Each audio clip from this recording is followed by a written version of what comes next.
안녕하세요. 저희는 협심증과 관련된 여러 가지 증상을 자연요법으로 치료해드리고 있는 조호근 한의원 원장입니다.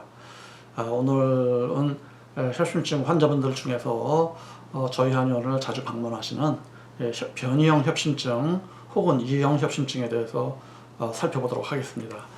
흔히 변이형 협심증은 일반 협심증에 비해서 잘 치료가 되지 않는 이러한 속성이 있습니다. 또한 병원 치료만으로 대부분 잘 효과를 보신 분들도 계시겠지만 또 많은 분들이 병원 치료만으로는 만족스럽게 증세가 개선되지 않고 재발이 되시거나 오랫동안 치료하셔도 효과가 부족하시거나 이러한 분들이 많이 계시기 때문에 저희 한의원을 방문을 주시는데요. 저희는 어떻게 저희가 일반적인 병원 치료가 잘 안되거나 효과가 없는 경우 오히려 효과를 훨씬 더 좋게끔 또 치료해 드리는지 그 근본적인 상황과 근본적인 원인을 살펴보도록 하겠습니다.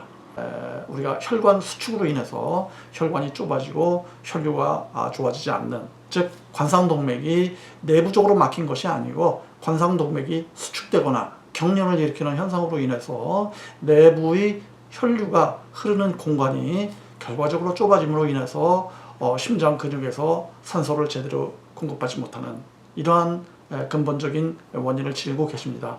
따라서 일반적인 협심증과는 조금 다르다고 할 수가 있는데요. 이러한 경우에 병원의 치료만으로 효과가 좀 적으시기 때문에 방문을 하시게 됩니다.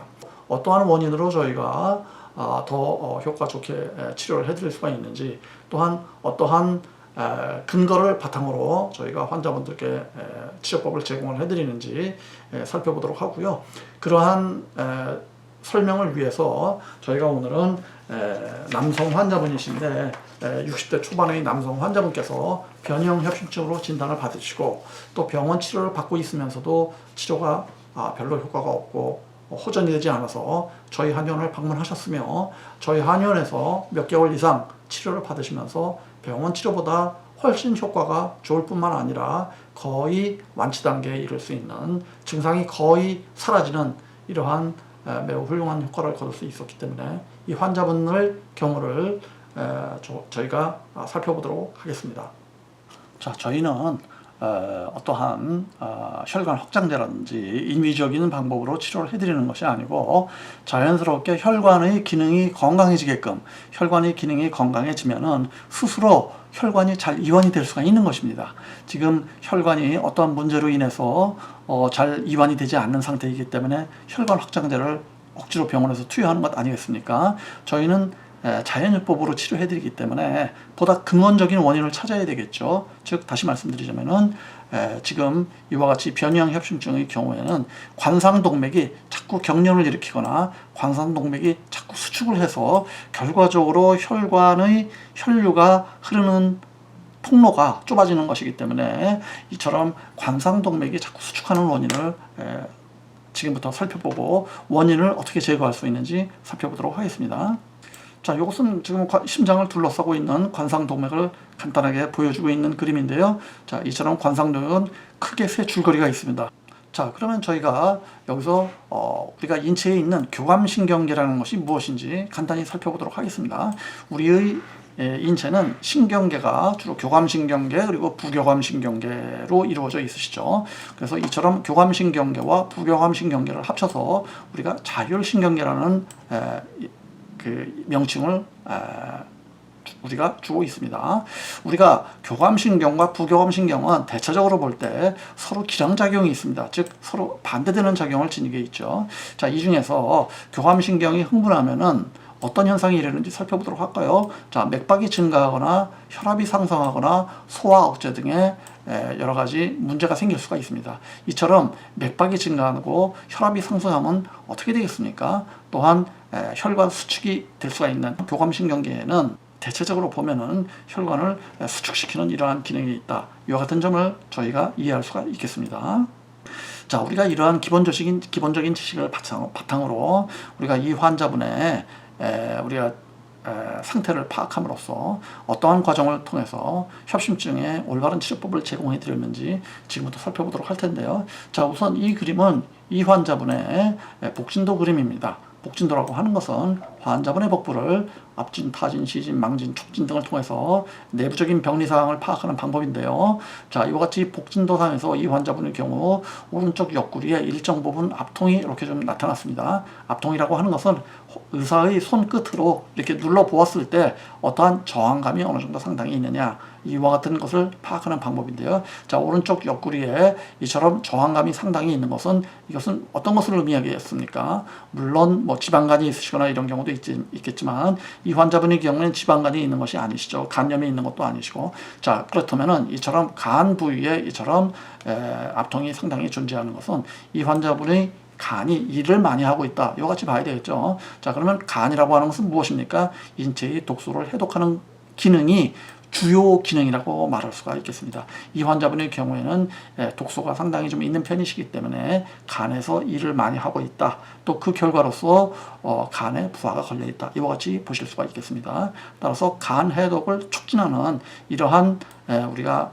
약제를 우리가 환자분들께 드릴 수가 있는데, 이런 경우는 백출이라든지 개지라든지 또는 창출이라든지 뭐 감초라든지 이러한 이제 한약재들을 쓸 수가 있으며, 또 한 가지 이러한 경우에 환자분들께 좋은 또 한 가지 이러한, 자, 지금 이 그림은 저희가 중시하고 있는 이 환자분의 모발 미네랄 검사가 되겠습니다. 자, 이 중에서 우리가 이것은 지금 여러 가지, 지금 우리가 칼슘이라든지 마그네슘, 나트륨, 칼륨의 상황을 우리가 알 수 있는데요. 자, 지금 일견 보기에도 어떻습니까? 지금 요 정상선을 중심으로 해서 우리가 칼슘, 마그네슘, 나트륨의 경우에는 정상선에 비교적 근접해 있는 상황이라고 이렇게 볼 수가 있겠습니다. 그럼에도 불구하고 이 칼륨의 경우, 특별히 이 칼륨의 경우에는 정상치를 매우 많이 벗어나 있는 것을 우리가 확인할 수가 있겠습니다. 자, 이 칼륨의 경우에 우리가 정상치는 100이라고 할 수가 있겠습니다. 자, 이 환자분의 경우에는 지금 수치가 712가 나오셨습니다. 지금 여기가 300입니다. 그렇다면 실제로 이 환자분의 경우에는 칼륨이 천장을 뚫고 뭐 2배 이상 올라가 있는 712이기 때문에 매우 높은 칼륨 수치를 지니고 있다. 이와 같이 봐야 되겠죠. 자, 모발 미네랄 검사를 전문적으로 분석하는 저희 입장에서는, 자, 이것은 협심증과 매우 연관이 깊이 있다. 이와 같이 말씀드릴 수가 있겠습니다. 칼륨이 이처럼 많이 올라가는 경우에는 칼륨이 인체 내에서 어떤 역할을 하는 것일까요? 자, 칼륨의 기능이 여러 가지 역할이 있습니다만은 그 중에 한 가지 기능은 인체의 내분비 기능을 자극한다, 또는 인체의 내분비 기능을 항진시킨다. 이와 같이 볼 수가 있겠죠. 자, 인체의 내분비 기능 중에서 우리가 부신과 갑상선, 뭐 췌장, 뭐 여러 가지 내분비 기능이 있습니다만은, 이 중에서 부신이 자극을 받을 경우 인체는 교감신경이 흥분하게 됩니다. 자, 그 중에서 부신에서 분비하는 이러한 호르몬 중에서는 어떠한 호르몬이 있습니까? 혈관을 수축시키는 이러한 호르몬이 많이 존재하는 것입니다. 따라서 이와 같이 칼륨이 많이 높게 있는 이러한 상황, 특히 다른 영양소, 다른 무기질들은 정상인데 칼륨만 이렇게 많이 높은 경우에는 저희는 관상동맥이 많이 수축되는 경향이 있을 수가 있는 것입니다. 또한 이와 같이 관상동맥이 많이 수축되는 변형협심증 환자분들의 경우에는 각별히 이처럼 높은 칼륨 수치와 변형협심증은 연관성이 많다, 이렇게 확인을 저희가 할 수가 있는 것이겠습니다. 따라서 이와 같은 경우에는 저희가 어떤 방법으로 치료를 해야 되겠습니까? 이 칼륨의 수치가 떨어지게끔 해야지만 이 환자분의 교감신경이 항진되지 않으시겠죠. 자, 교감신경이 항진되지 않으면은 관상동의 혈관이 이완될 수 있는 이러한 조건이 제공될 수 있다. 이처럼 보실 수가 있겠습니다.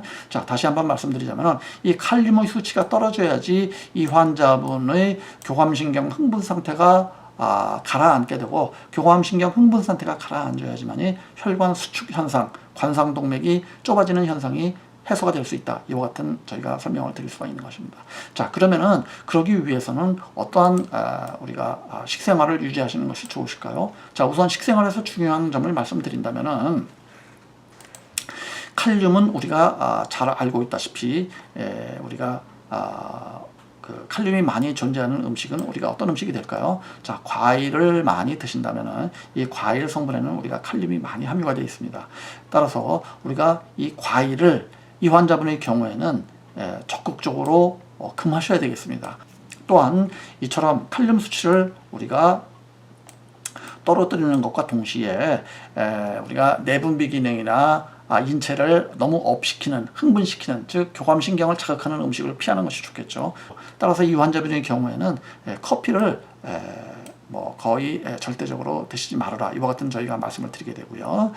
또한 단 성분을 드시지 말아라, 이와 같은 우리가 단 성분 중에서도 설탕이 많이 함유된 이러한 음식을 드시지 말아라, 이와 같은 저희가 말씀을 드리게 되는 것이죠. 왜냐하면 이러한 음식들은 주로 이 교감신경을 흥분시키기 때문에 결과적으로 관상동맥이 수축되는 이러한 결과를 유발할 수가 있는 것입니다. 따라서 저희가 이 환자분께는 이러한 음식들을 절대적으로 금하라고 말씀을 드렸고, 그 반면에 어떠한 음식을 드심으로써 이 칼륨 수치가 떨어질 수 있겠습니까? 결과적으로 우리의 부교감신경을 강화하거나 인체를 안정시키는 우리가 역할을 하는 음식이 많이 도움이 된다고 할 수가 있습니다. 자, 그러한 음식 중에 가장 대표적인 음식 중에 하나가 우리가 기름 성분을 올바르게 섭취하신다면은 우리 인체는 부교감신경이 강화되는 쪽으로 작용을 하기 때문에 결과적으로 칼륨 수치가 떨어지는 이러한 효과를 누릴 수가 있는 것이죠. 자, 그래서 저희가 이 환자분께 권해드린 것은